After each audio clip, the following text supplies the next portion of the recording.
Canadien national, dont les locomotives géantes n'ont pas craint de percer les premières cet immense territoire de part en part, qui a ouvert la route aux colons et leur a permis de s'installer en plein centre de la forêt. Nous devons savoir gré aux chemins de fer nationaux de s'être entendus dans le temps avec le gouvernement de la province de Québec pour transporter à bon marché, quelquefois même gratuitement, les colons et leurs bagages. Sur le train, chacun fut le temps à sa manière.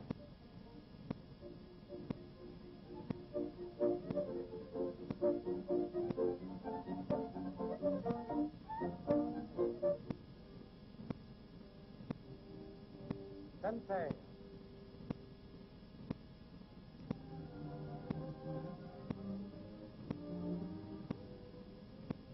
Barreau.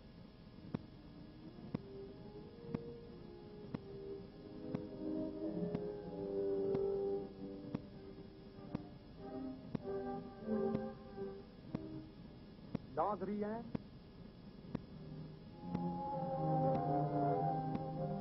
Amos. Vilmontel. Castro.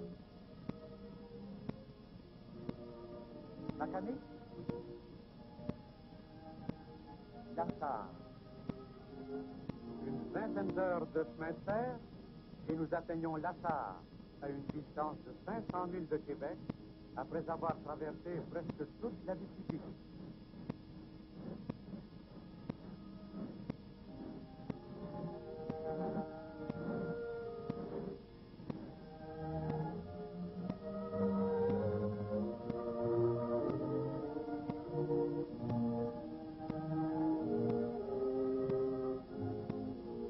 Nous avons bien le temps de visiter un peu. Voici l'église.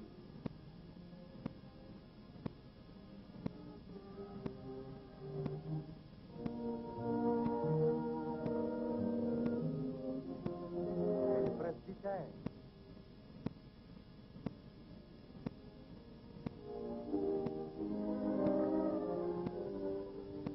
Lassard fut fondée il y a plus de 20 ans et compte aujourd'hui une population d'environ 3000 âmes.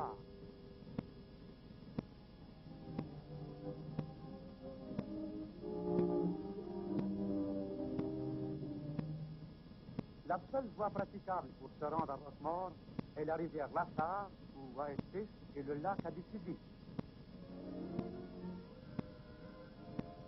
La grosse marine, comme disent les colons, elle tire allègrement deux vastes chalands chargés de la cargaison la plus disparate. Des baluchons, des matelas, de la brique de construction, des clous, des carrioles, du foin, etc., etc.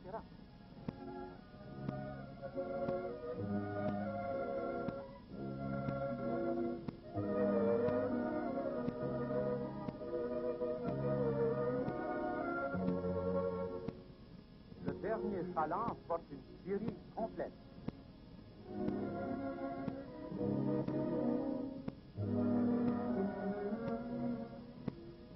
Après une nuit passée dans les glaces, nous atteignons Roquemort à 6 heures du matin.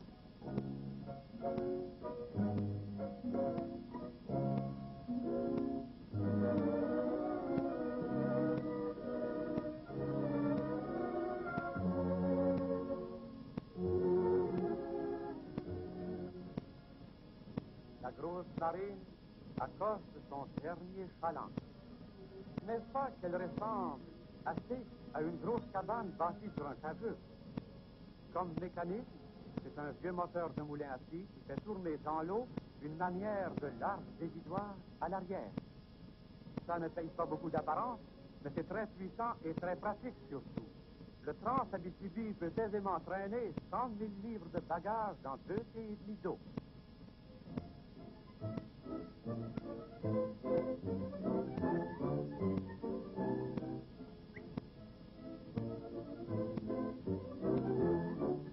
Voilà ce qu'en termes de trappeurs, on appelle la cache. C'est dans cet entrepôt, construit en une seule corvée, que la société diocésaine entasse toutes ses provisions. Pénétrons plus avant. Voici la forêt à laquelle on va s'attaquer maintenant.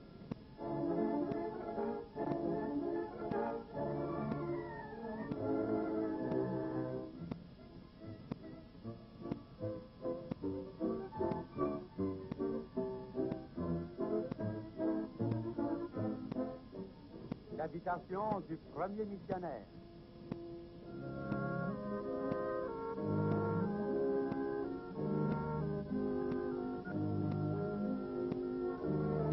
Monsieur l'abbé Napoléon Pelletier.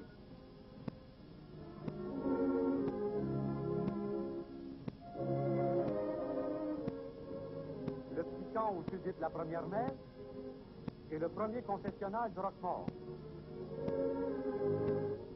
Le premier travail à faire, c'est une ouverture dans le bois. On fera ensuite un demi-chemin avec fossé.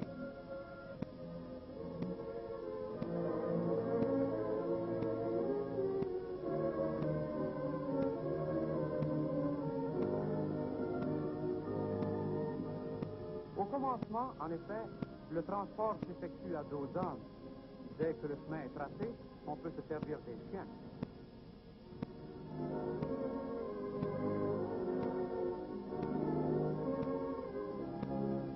On déblaye l'emplacement où sera construite la première chapelle.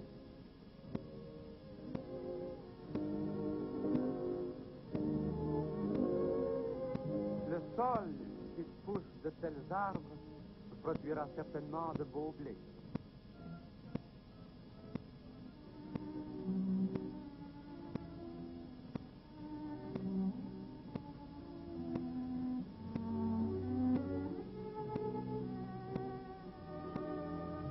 Une famille heureuse.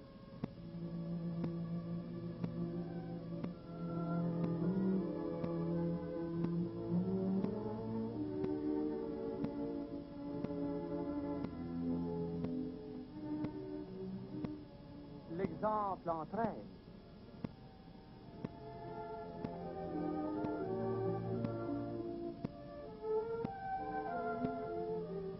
Un chasseur sachant chasser doit savoir chasser sans son chien.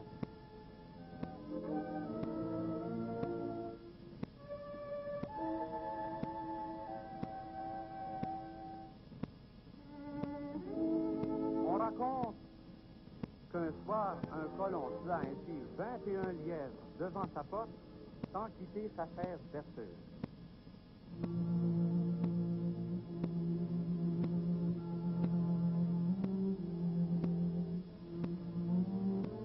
Je vous présente garde Gabrielle Bédard, une des pionnières de l'Abitibi.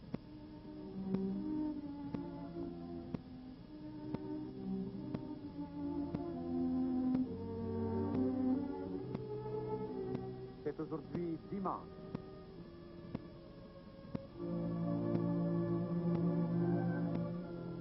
Tenez, voici M. Alphonse Brassard, l'agronome organisateur du canton, qui vient de faire 5000 à pied pour venir à la messe.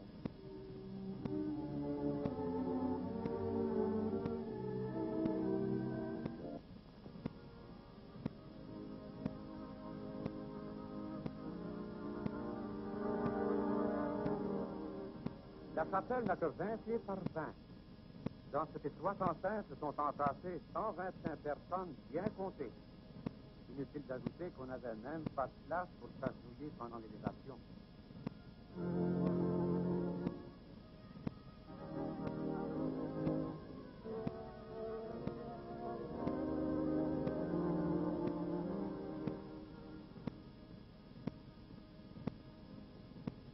Nous venons d'assister, pour ainsi dire, au début de Roquemort. Nous avons constaté les besoins des pionniers du sol. Nous avons vu les difficultés énormes auxquelles ils ont à faire face. Nous avons de plus senti monter en nous un mouvement d'admiration pour le grand esprit de renoncement dont ils font preuve. Notre sympathie s'est sans doute éveillée pour ces défricheurs joyeux au sein des tracas et des soucis d'une vie laborieuse où tout est à faire et à organiser.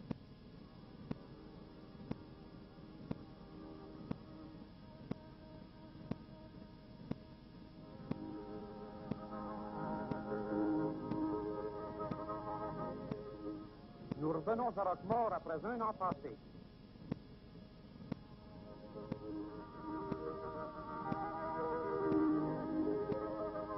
La forêt recule toujours devant le courageux défricheur.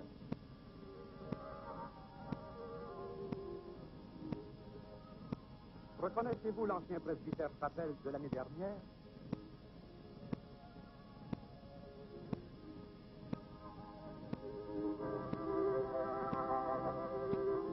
faisant l'arrivée incessante de nouveaux colons, la maison du bon Dieu a dû se faire plus grande. On a reconstruit à neuf.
Les colons sont contents de leur sort.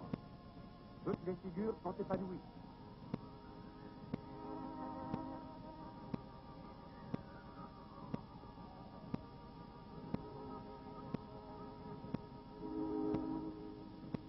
C'est partout la même habitude de s'attarder pour faire un brin de jasette sur le perron de jamais.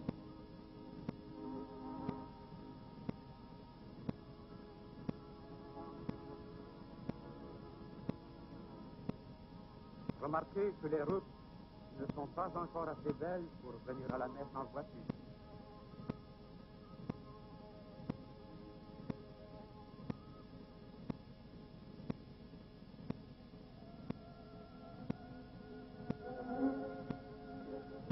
Le premier agronome colon, M. Joseph Laliberté,